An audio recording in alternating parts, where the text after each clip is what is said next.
अब बताइए, जो हलाल सर्टिफिकेशन पे कार्रवाई हो रही है उसमें मुसलमानों का क्या मतलब है? क्या मुसलमानों के घर पे छापे डल रहे हैं? यहां जो ये फ्रॉड कर रहा है उसको देखा जा रहा है। देखिए, नहीं, बात फ्रॉड की नहीं है, एक हैरेसमेंट तो हो ही रहा है, इसमें तो कोई दो राय नहीं है। कभी लव जिहाद का बिल आ जाता है, कभी स्लॉटर हाउसेस का डिमोलिशन शुरू हो जाता है, फिर वो जब एक बार हैरेसमेंट खत्म हुआ तो उसको रोक दिया जाता है। तो जब से योगी सरकार आई है, जिस एरेटिक तरीके से उत्तर प्रदेश में माइनॉरिटीज का उत्पीड़न है, उनको बुलडोजर बाबा कहा जाता है कि साहब बुलडोजर लेकर के आएंगे और बिल्डिंग आपकी तोड़ तो बनने क्यों देते हो अगर वो इलीगल बिल्डिंग है? उसका उत्तर नहीं है योगी के प्रशासन के पास। तो मैं फारूक अब्दुल्ला की बात से इत्तेफाक रखता हूं, हैरेसमेंट है, उमर अब्दुल्ला यूपी के अंदर है और डिविजिव पॉलिटिक्स खेली जा रही है। और हिंदू और ये देखिए बैठ के रागी साहब क्या बोल रहे हैं, जैसे हमेशा बोलते हैं हमारे मित्र संगीत रागी कि साहब वो तो मुसलमान हैं, तो मुसलमान धमका रहे हैं, हिंदू बेचारों को धमकाया जा रहा है और वो तो साहब मुसलमानों के प्रतिनिधि। अरे भाई, इतनी सारी पार्टियां हैं, सब इलेक्शन कमीशन द्वारा रिकॉग्नाइज्ड हैं, सब चुनाव तो लड़ते हैं। अकबरुद्दीन ओवैसी क्या कर रहे थे? रिप्रेजेंटेटिव किसी अच्छा, विवेक श्रीवास्तव, एक सेकंड ऑडियो डाउन। विवेक श्रीवास्तव, अकबरुद्दीन ओवैसी का बयान सुना आपने? जी। क्या वो जब बयान जायज है? जी बिल्कुल सुना जी। देखिए सुनिए, मैं वो INDIA के घटक दल नहीं है, मैं उनका स्पोक्स पर्सन नहीं हूं, आदिल है, उनसे पूछे। लेकिन हाँ, मैं ये जरूर कहूंगा दो चीजें। पहली चीज, वो एक इलेक्शन कमीशन के द्वारा रिकॉग्नाइज पार्टी है, तो एक इंक्वायरी जरूर होनी चाहिए कि क्या कोई डिस्टर्बेंस इलेक्शन कमीशन के किसी अफसर की तरफ से हो रहा था या नहीं, नंबर 1। नंबर 2, उनकी भाषा अगर बिना गलती के अनपार्लियामेंट्री थी तो बिल्कुल यह गलत है, इसका खंडन भी करना चाहिए। लेकिन हमें बैलेंस तरीके से डेमोक्रेसी को चलाना है, यह एक तरफा नहीं होना चाहिए चीजों को। अगर कोई अफसर है वो जाकर के मैं भाषण दे रहा हूं, कोई और भाषण दे रहा है, नेता सुधांशु त्रिवेदी भाषण दे रहे हैं कल किसी स्टेज पे खड़े होकर के, और कोई डिस्टर्बेंस का, तो दोनों चीजों का बीच का रास्ता डेमोक्रेसी में होना चाहिए। मैं AIMIM का नहीं हूं, AIMIM INDIA गठबंधन का नहीं है, मैं उसका समर्थक नहीं हूं, लेकिन इलेक्शन कमीशन अपने हिसाब से चले, यह होना चाहिए। भाषा का संयम हर नेता रखे होना चाहिए। Sudhanshu Trivedi wants to reply to this, then Anurag Bhadoria. सही कह रहे हैं। Okay, Sudhanshu. Ji. Amish, I want to answer. The question is not asked to you, sir. What do you want to answer? Let Sudhanshu Trivedi reply on this. Sudhanshu ji. देखिए, हम एक बात कहना चाहते हैं। जो विवेक जी ने कहा कि कोई डिस्क्रिमिनेशन हो रहा है, किसी प्रकार का कोई डिस्क्रिमिनेशन नहीं हो रहा है। और मैंने पूरा कहा कि ये सारा का सारा निर्णय चुनाव आयोग करता है। यदि उसने, याद करिए, अच्छा ये बताइए, पुलिस को धमकाने के जो वीडियो आते हैं वो दूसरों के ही क्यों आते हैं? दिग्विजय सिंह जी का पुलिस को धमकाता हुआ वीडियो है। याद करिए अखिलेश यादव जी का 2022 के चुनाव में, ए पुलिस, ये क्या था भाई? समाजवादी पार्टी के कई लोगों के ऐसे वीडियो आए, तू आने दे, अब हमारी सरकार आने दे, उसके बाद या तो संभल में तू रहेगा या मैं रहूंगा। खान का विवेक, इस पे सोचिए, ये कौन सी संस्कृति, हाँ, कि ये कौन सी संस्कृति डेवलप हो रही है इस देश में कि पुलिस प्रशासन को धमका के। और जो आपने कहा डराने धमकाने की बात, मैं याद दिलाना चाहता हूं, केरल में आपकी पार्टी की सरकार रही है और कम्युनिस्ट पार्टी के मुख्यमंत्री, अरे भाई आपने हमने टर्न पे, केरल में कम्युनिस्ट पार्टी की सरकार रही और आपके मुख्यमंत्री VS अच्युतानंदन जी ने कहा था कि जिस ढंग के हालात केरल में चल रहे हैं, आने वाले वर्षों में वो मुस्लिम स्टेट बन जाएगा। और लव जिहाद शब्द का सबसे पहले प्रयोग आपकी पार्टी के मुख्यमंत्री केरल के VS अच्युतानंदन ने कहा था। वो डराना था, धमकाना था, वो हकीकत थी या फसाना था? आज बता दीजिए। ऐसा नहीं हो सकता ना कि केरल में जो आप सोचे वो सही है और तेलंगाना में आए तो जी वो गलत है। ऐसा नहीं हो सकता, वो ईमानदारी से सोचिए। अनुराग भदौरिया, पॉइंट ये है कि मैंने आजम खान को भी कोट किया, जिन पुलिस वालों ने तुम्हारे घरों के दरवाजे तोड़े हैं, ठोकर मारी है, यहीं खड़े होकर इसी बूथ से तुम्हें सैल्यूट करेंगे।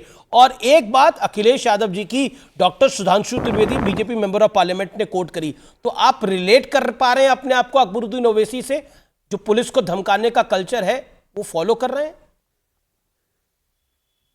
मुझे लगता है सुधांशु त्रिवेदी जी की याददाश्त कमजोर हो गई है, उनको समझ में नहीं आ रहा क्या कहें।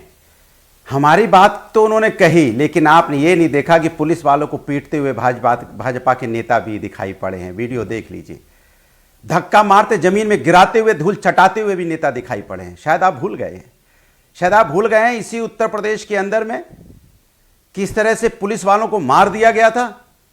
7-7, 8-8 पुलिस वाले शहीद हो गए थे। आप ही का नेता था ना, समर्थन आपके ही नेताओं का था। दूसरी बात, जिस तरह की बात यहां पे बहस हो रही है, मैं तो इस साथ सार्थक बहस होनी चाहिए। बहस ये होनी चाहिए कि कोई भी नेता किसी भी दल का हो, अगर वो देश के खिलाफ या किसी हमारे कानून को तोड़ने की बात करता है तो उस पर कार्रवाई होनी चाहिए। इसके लिए कोई नहीं कहता कि नहीं होनी चाहिए, होनी चाहिए और बिल्कुल होनी चाहिए, चाहे कोई हो, चाहे ओवैसी हो, चाहे अनुराग भदौरिया, चाहे सुधांशु जी हो। कार्रवाई कीजिए, उसके ऊपर में बेवजह की बहस मत कीजिए। 12 से लेके आप बात कर रहे हो आज तक, क्या कार्रवाई, आप कार्रवाई कीजिए। किसने आपको रोका है भाई? कोई अगर व्यक्ति कानून तोड़ने की बात करता है, कार्रवाई कीजिए। ये चर्चा करने की बात पूछेंगे तो रमेश बिदुड़ी के खिलाफ क्या कार्रवाई की आपने, बता दीजिए। आप कार्रवाई नहीं करते हैं ना, कोई भी नेता हो। मैं तो हर नेता की निंदा करता हूं जो नेता इस तरह की बात करता है। मैं बार बार रिपीट कर रहा हूं। क्या आपने भारतीय जनता पार्टी के 15 सांसद ऐसे हैं जिसमें लोकसभा के 15 सांसद ऐसे हैं जिसमें 10 सांसद भारतीय जनता पार्टी के आते हैं जिन्होंने हेट स्पीच दी है? क्या कार्रवाई की है आपने? अच्छा ये बताइए, अच्छा ये बताइए, ये हेट स्पीच है कि नहीं है?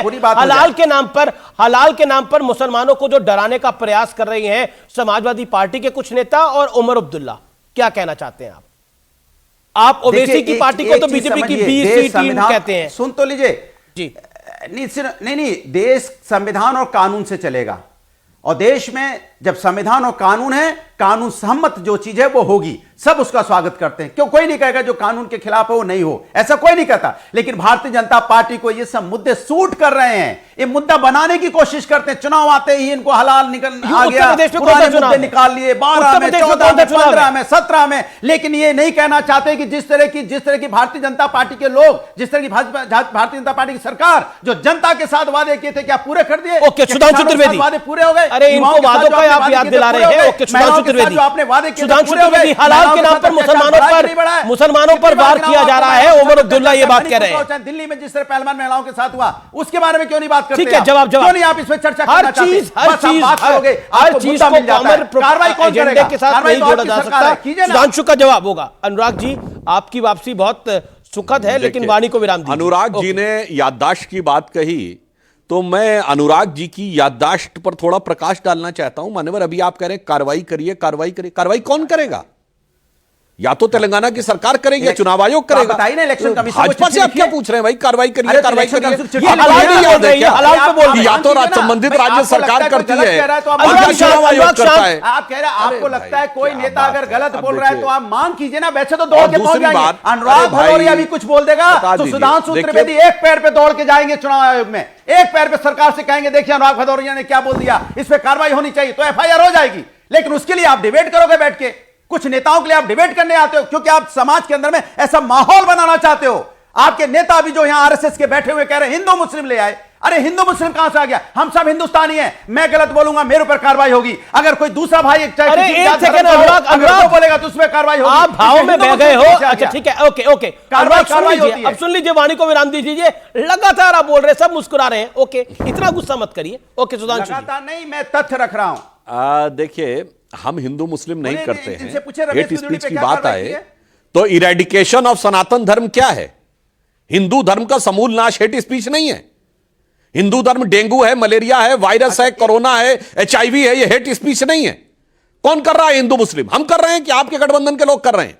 जो स्वामी प्रसाद मौर्य बोल रहे हैं वो हेट स्पीच जैसी नहीं है। आप अपने नेता के ऊपर कोई सवाल उठाते हैं, इसलिए मैं कहना चाहता हूं मान्यवर, अभी तेलंगाना की घटना पे हम बात कर रहे हैं तो एक समझदारी से बात करिए कि यदि इस प्रकार की बातें हो रही हैं तो गंभीरता से बात करना चाहिए। और इस समय जो भी अधिकारी वहां काम कर रहा है चुनाव आयोग के निर्देश में काम कर रहा है।